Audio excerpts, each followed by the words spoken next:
நடத்துகின்ற மக்கள் விரோத, குறிப்பாக பட்டியல் சமூகத்தை, அவர்களுடைய வாழ்க்கையை, அவருடைய வாழ்வாதாரத்தை, அவர்களுடைய முன்னேற்றத்தை நசுக்கின்ற வகையில் தற்போது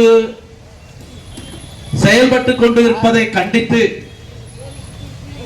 பட்டியலுடைய சமூகத்துக்கு, அவருடைய முன்னேற்றத்திற்கு, அவருடைய வாழ்வு மேம்பட, அவர்கள் வளர்ச்சி அடைய நம்முடைய பாரத பிரதமர் திரு இந்தியாவின் உயிர் நாடியாக திகழ்ந்து கொண்டிருக்கின்ற நரேந்திர மோடி அவர்கள் ஒதுக்குகின்ற நிதியை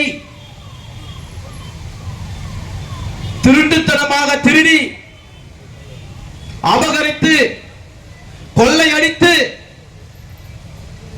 திரு மு.க. ஸ்டாலின் அவர்கள்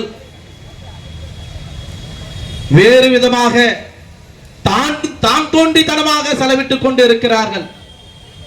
இவர் மட்டுமல்ல, இவருடைய அப்பாவாக இருந்த மு. கருணாநிதி அவர்களும் இந்த திருட்டு வேலையை செய்தார். 2007ஆம் ஆண்டு பட்டியல் சமூகத்துக்காக ஒதுக்கப்பட்ட நிதியை இதர மக்கள் பயன்பாட்டுக்கு பட்டியல் சமூகத்துக்கு ஒதுக்கப்பட்ட நிதியை பயன்படுத்திக் கொண்டார். இன்றைக்கு அந்த சமத்துவபுரம் இடிந்து அவநிலையில் கிடக்கிறது. 2009ஆம் ஆண்டு பட்டியல் சமூகத்துக்காக ஒதுக்கப்பட்ட நிதியை அபகரித்து, கொள்ளையடித்து மு. கருணாநிதி அவர்கள் கலைஞர் என்ற இலவச தொலைக்காட்சி பெட்டியை வழங்கினார். யாருடைய பணத்தை, யாருடைய நிதியை? பட்டியல் சமூகத்தினுடைய வாழ்வாதாரத்துக்காக கொடுக்கப்பட்ட மத்திய அரசினுடைய நிதியை, பட்டியலுடைய சமூகம் இளைஞருடைய படிப்புக்கு கொடுக்கப்பட்ட நிதியை இந்த மு. கருணாநிதி என்கின்ற திருடன் கொள்ளையடித்து தன்னுடைய பெயர் கலைஞர் தொலைக்காட்சி என்று இந்த மக்களுக்கு வழங்கினார். 2010இல் SC/ST ஆணையம் அதனுடைய தலைவராக இருந்த திரு கஸ்பா அவர்கள் தமிழ்நாட்டுக்கு வந்தார். சமூக நீதி என்கின்ற பேசுகின்ற இந்த திராவிட ஆட்சி பட்டியல் சமூகத்திற்கு துரோகம் செய்கின்ற ஆட்சி என்று பத்திரிகையாளர் சந்திப்பில் இது பட்டியல் சமூகத்திற்கான இந்த மு.க. ஸ்டாலினுடைய ஆட்சி, அவங்களுடைய அப்பா ஆட்சியை காரி உமிழ்ந்து விட்டு போனார். இதுதான் வரலாறு. அந்த திருட்டு திராவிட பாரம்பரியத்திலும் வந்த மு.க. ஸ்டாலின் அவர்களும் தற்பொழுது தோல்வி பயத்தால் தொடை நடுங்கி 2021ஆம் ஆண்டு கொடுத்த நிதியை 16,000 கோடி ரூபாயை, மத்திய அரசு கொடுத்த 16,000 கோடி ரூபாயை வெறும் 3,500 ரூபாய் கோடியை மகளிர் உரிமை தொகைக்காக பயன்படுத்திவிட்டு மீதி 10,000 கோடி ரூபாயை திருப்பி அனுப்பிட்ட இந்த மு.க. ஸ்டாலின் எப்படி பட்டியலின சமூகத்திற்கு பாதுகாப்பாக இருக்க முடியும்? எப்படி சமூக நீதியை பற்றி இவன் பேச முடியும்? தெரிந்து கொள்ளுங்கள். யாருடைய நிதியை, யாருடைய மேம்பாட்டுக்கு கொடுத்த நிதியை இப்படி அனைவருக்கும் தன்னுடைய சொந்த அரசியல் லாபத்திற்காக தான் வெற்றி பெற வேண்டும் என்பதற்காக ஓட்டுக்கு 5,000 ரூபாய் என்ற கணக்கில் கொடுத்திருக்கிறார். யார் வீட்டு நிதியை? எங்கள் வீட்டு நிதியை, எங்களுடைய மேம்பாட்டுக்கான நிதியை பாரத பிரதமர் நரேந்திர மோடி அவர்கள் இந்த பட்டியலின சமூகம், கீழ்நில சமூகம் தமிழ்நாட்டில் அவ்வப்பொழுது அடிமைப்பட்டுக் கொண்டிருக்கிறது, கொடுமைப்பட்டுக் கொண்டிருக்கிறது, நசுக்கப்பட்டுக் கொண்டிருக்கிறது. இந்த திராவிட முன்னேற்றம் அதனுடைய கூட்டணி ஆட்சிக்காரர்கள் அனைவரும் ஒன்றாக சேர்ந்து இந்த மக்களை நசுக்கிறார்கள். இவர்களை மேம்படுத்த வேண்டும், இவர்களை உயர்த்த வேண்டும் என்பதற்காக நல்ல எண்ண அடிப்படையில் இந்த மக்களுக்காக நிதி ஒதுக்கினால் உங்கள் இஷ்டத்திற்காக, உங்களுடைய தோல்வி பயத்தை நீக்குவதற்காக நீங்கள் எங்கள் வீட்டு பணத்தை திருடி எங்களுக்கே அதை மகளிர் உரிமை தொகை என்றும் கோடைகால நிவாரண தொகை என்றும் கொடுப்பீர்களா? நீங்கள் ஆட்சி அமைத்து இதோடு 4 ஆண்டு காலம் ஆகிறது, 5 ஆண்டு காலம் நிறைவேறப் போகிறது. இதற்கு முன்னாடி ஏன் கோடைகால நிதியை நீங்கள் கொடுக்கவில்லை?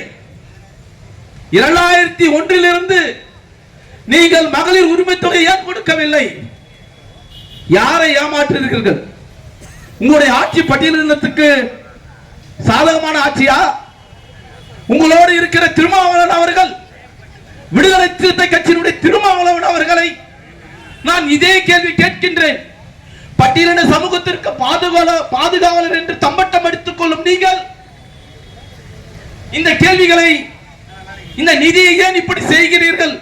இப்படி ஏன் பட்டியல் சமூகத்திற்குடைய நிதியை ஏன் அபகரிகள்? ஒரு வார்த்தையாவது சொல்லியிருப்பீர்களா? அடங்கமறு அத்துமீறி திட்டமீடு என்று சொன்னீர்களே. இந்த பட்டியல் சமூகத்தை உசுப்பேற்றி அவருடைய வாழ்வாதாரத்தை சீரழித்தீர்களே. அடங்கமறுப்போம் அத்துமீறப்போம் என்பது இந்த பட்டியல் சமூகத்தினுடைய இளைஞர்களை ஏமாற்ற மட்டும்தானா? இந்த அவநிலையெல்லாம் கண்டித்து ஏன் நீங்கள் அடங்க மறுக்கவில்லை? ஏன் திமுகவிடம் அடங்க மறுக்காமல் அடிமையாக இருக்கிறீர்கள்? ஏன் திட்டமிடவில்லை? ஏன் நீங்கள் திருப்பி திமுகவை அடிக்கவில்லை? இதையெல்லாம் நாங்கள் பட்டியல் சமூகமாக இருக்கின்ற நாங்கள் கேள்வி கேட்க எங்களுக்கு உரிமை இருக்கின்றது. பட்டியல் சமூகமாக இருக்கின்ற எங்களுக்கு உரிமை இருக்கின்றது. நீங்கள் திமுக ஆட்சியில், இந்த திமுக ஆட்சியில் பட்டியல் சமூகத்திற்கு எங்கேயாவது திருட்டு வழக்கு நடந்தால், இந்த திமுக ஆட்சியினுடைய காவல்துறையால் பிடிக்க முடியவில்லை என்றால், பட்டியல் சமூகத்தில் வாழும் மக்கள் சேரிக்குள்ள போய் அங்கே எவன் ஏமாந்து இருக்கிறான் அவனை பிடித்து வந்து எங்கே நடக்கிற திருட்டு வழக்கை, எங்கே நடக்கிற கொள்ளை வழக்கை, எங்கே நடக்கிற கொள்ளை வழக்கை பாவம் பட்டியல் சமூக இளைஞர் மீது இந்த அரசு போடுகின்றது. பட்டியல் சமூகம் அங்கே பால்வாடியில் சமைத்தால் அந்த சமையலர் பட்டியல் சமூகமாக இருந்தால் அந்த பட்டியல் சமூகத்தில் கை வைத்ததை சமைத்ததை எத்தனை ஊராட்சி செயலாளர்கள், அது திமுகவை சேர்ந்த எத்தனை மாவட்ட செயலர்களோடு துணையோடு அந்த பால்வாடியினுடைய அங்கே இருக்கின்ற வார்டினுடைய நிர்வாகிகள், திமுக நிர்வாகிகள் பட்டியல் சமூகத்தினுடைய சமைக்கின்ற பெண்மணியை வேறு இடத்திற்கு மாற்றிவிட்டு இந்த பட்டியலுடைய சமூகத்தினுடைய சமூக நீதியை கொலை செய்து இருக்கிறார்கள் தெரியுமா? இந்த ஆட்சியில், மிக கொடூரமான ஆட்சியில் பட்டியலின ஊராட்சி மன்ற தலைவர் தேசிய கொடியை ஏற்ற முடியவில்லை. தேசிய கொடியை ஏற்ற முடியவில்லை. அந்த தேசிய கொடியை ஊராட்சி மன்ற தலைவர் ஏற்றுவதற்கு பதிலாக திமுகவுடைய ஒன்றிய செயலாளர் ஏற்றுகின்றார். இது எவ்வளவு பெரிய அநீதி.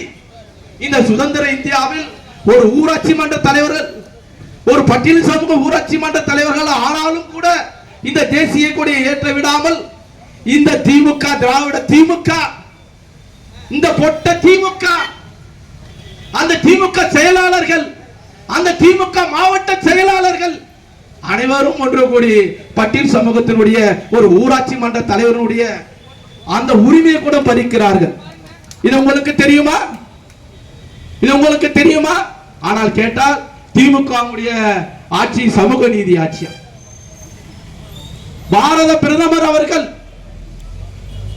பட்டியலின மாணவர்கள் கல்வியிலும் மொழியிலும் முன்னேற வேண்டும் என்பதற்காக புதிய கல்விக் கொள்கையை உருவாக்கினார்.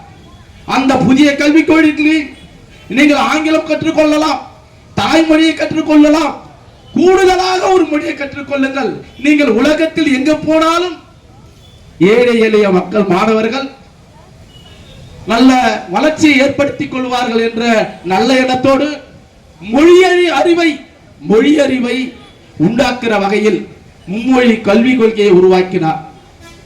உடனே சொன்னார்கள், பாரத பிரதமர் அவர்கள் இந்தி திணிப்பை ஏற்படுத்துகிறார்கள் என்றார். ஆக தமிழ்நாட்டில் இந்தி திணிப்பை பாரத பிரதமரோ பாரதிய ஜனதாவோ இங்கே திணித்திருந்தால் இங்கே சிபிஎஸ்இ பள்ளி வந்திருக்காது. அப்ப சிபிஎஸ்இ பள்ளி இங்கே நடந்து கொண்டிருக்கின்றது. அந்த சிபிஎஸ்இ பள்ளியை அங்க மும்மொழி கல்வி திட்டம் இருக்கின்றது. அங்க இந்தி இருக்கிறது, தமிழ் இருக்கிறது, ஆங்கிலம் இருக்கிறது. ஆக மும்மொழி கல்வி கொள்கையை மத்திய அரசு இலவசமாக கொடுப்பது என்றால் நீங்க எதிர்ப்பீர்கள். அது பெத்த பணம். நம்ம கோட்டையிலே மீண்டும் அமைச்சராக பதவியேற்கின்ற அண்ணன் அவர்கள் மீண்டும் இந்த திராவிட ஆட்சியை வெளியேற்றி ஜனநாயக கூட்டணி ஆட்சியை, கூட்டாட்சியை தமிழகத்தில் நிலவிட வழிவகை செய்து கொண்டிருக்கின்ற நம்முடைய புரட்சி தலைவி அவர்கள், புரட்சி தலைவருடைய வழிவந்த புரட்சி தலைவர்களை தன்னுடைய இதயத்தில் ஏற்றிருக்கின்ற அண்ணன் திரு சம்பத்தா, MC சம்பத் அவர்கள் வேறுடைய பொதுக்கூட்டத்திற்கு செல்வதால் என்னுடைய உரையை இத்துடன் முடித்துக் கொள்கிறேன். நன்றி, வணக்கம்.